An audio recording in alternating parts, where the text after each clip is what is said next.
অবাক করা এক বাস্তব কাহিনী।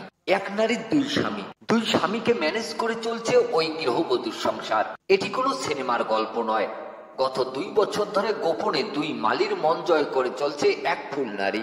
প্রথম স্বামীর সঙ্গে সংসার করতে করতেই দ্বিতীয় বিয়ের প্রীতিতে বসেন ওই গৃহবধূ। অধিকারও বঞ্চিত করেননি দুই স্বামীর কাউকেই। গোপনে দুই স্বামীর মন জয় করে চলছিলেন ওই গৃহবধূ।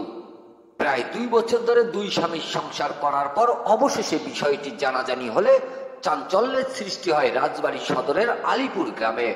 আর চাঞ্চল্যের ঘটনার বিষয়টি সমাধানে গড়িয়েছে ইউনিয়ন পরিষদ ও আদালতে।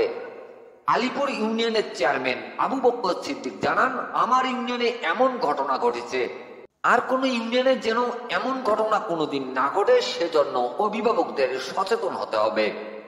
Mizanur Rahman, DRS news.